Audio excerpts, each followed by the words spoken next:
Okay, it looks like you've all subscribed. Thank you. Anyway, I don't want to leave any more silences. I'm getting some criticism for that. So let's get into exactly what we're going to have next week. And then we're going to get into what I think is much more interesting, is how did it come about? We're going to hit both of those today. Next week, we have coming in surround sound for your review, for my review, for your enjoyment. Rubber Soul, which, again, is astounding to me because I had the Rockband tapes. We can talk again about those, what those are, or I can put a link down below. We're going to have Rubber Soul in 7.1, which is just astounding to me. I don't know how that even exists. And I should say that right at this point, my 7.1 sound system is out of order. It just is not, it's just dead. And so what I did to get this podcast going is the minute it died, I made my decision to do two things. One is actually two. Two, I'm going to try and fix it myself because it is an Onkyo. And to get way off topic, there's no Onkyo service centers in operation during the plague. If you have an Onkyo and it goes dead, you're just friggin' out of luck. Huh, that's great. But number one is, I'm just going to buy a better one. And so I did. I mean, even before I knew what was wrong with this thing, was it dead? I knew that there was a surround sound receiver that all of the experts had been saying was just a gem. Really just a wonderful sounding receiver. And there are very few wonderful sounding receivers. Receivers don't sound great. But this one got just the most positive reviews you could ever imagine. And I knew where it was on sale, and I just bought it. So it's supposed to show up February 1st. So it's supposed to show up one day before my Beatles surround sound recordings are supposed to show up. That's what we should do, just call them recordings from now on, because we really have no idea where to place the proper description of them. Are they tapes? Are they DVDs? Would you even call them CDs? Well, I mean, that's a really good question. And the reason that's such a good question is because some of these ones I've received are Blu-ray. Start there. But they're Blu-ray, and I'm getting ahead of myself. These are not for review this week or next week. We're talking 6 or 7 weeks ahead now. But I have, let's just say Ram by Paul McCartney. Well, that's pretty exciting. So I have Ram by Paul McCartney in surround sound.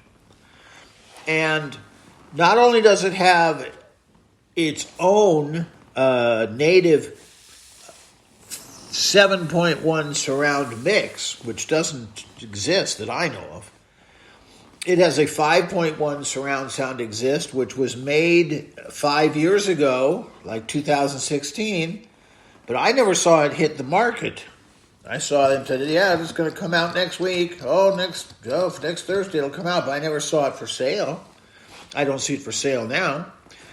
But some of the interesting things is it also has the monaural mix, taken from an LP, and that was recorded and then with a really high quality turntable, and then put on this same Blu-ray, and the same Blu-ray carries the stereo.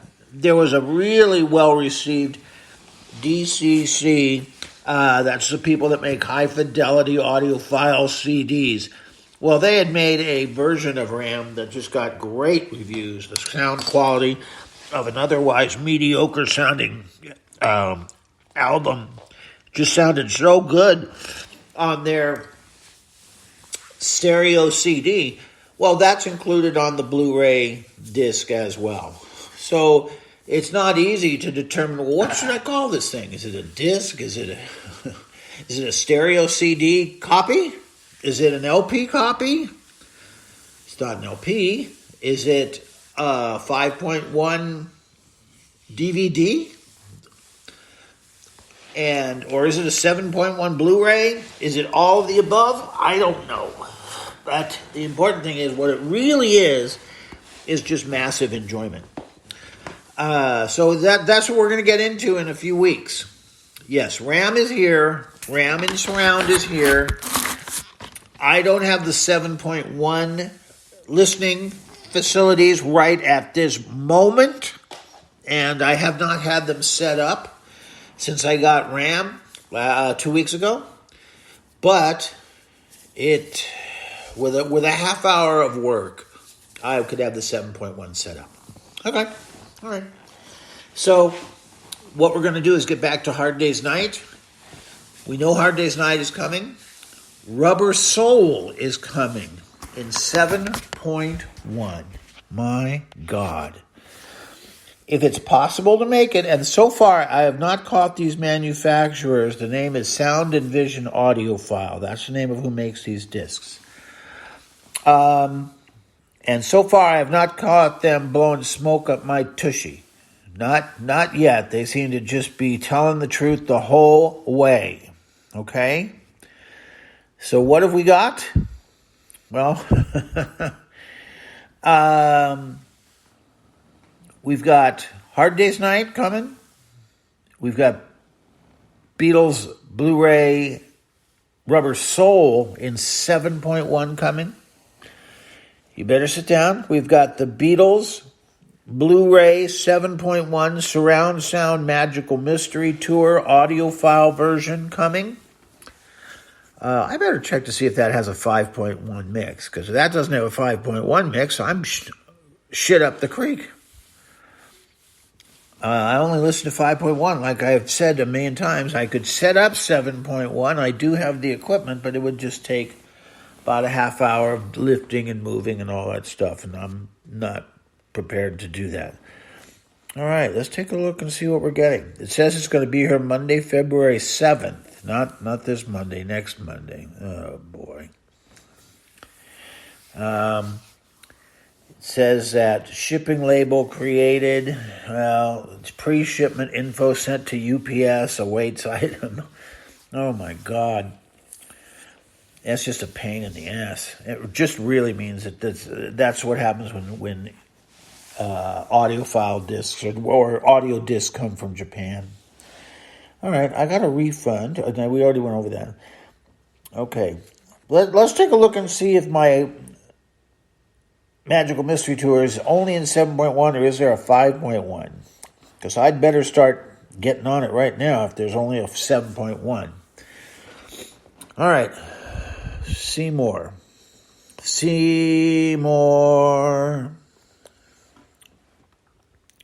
All right, I'm looking for something that says publicity sheet or something like that. Collection, new, notifications, delivered. Seymour, yeah, let's see some more. No. All right, shipped. All right, we're just going to hit that. There you go. All right, so here's the Magical Mystery Tour. What about it? Audiophile version. What about it? Hard Day's Night. What about it? All right.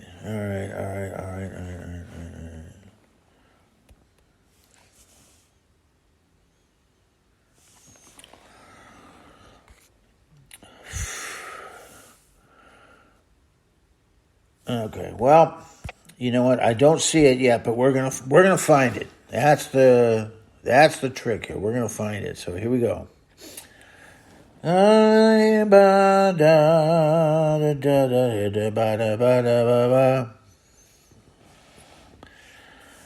So, Magical Mystery Tour.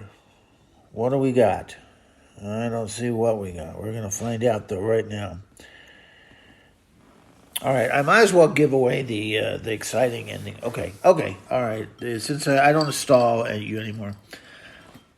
Beatles for Sale, which we've already talked about in the version that I have, which was 5.1, with lossy sound as provided by DTS 10 years ago.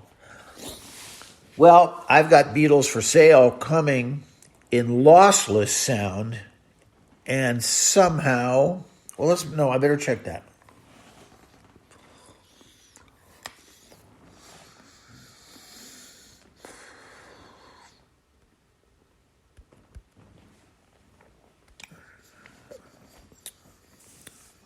.1 surround sound. How in the world do you get 7.1 surround sound of Beatles for Sale, which was only recorded in 3-channel? So here's the thing. Coming this week will be Hard Day's Night. Coming next week will be Beatles for Sale, Magical Mystery Tour, and Rubber Soul. Is that friggin' amazing? Is that just friggin' amazing?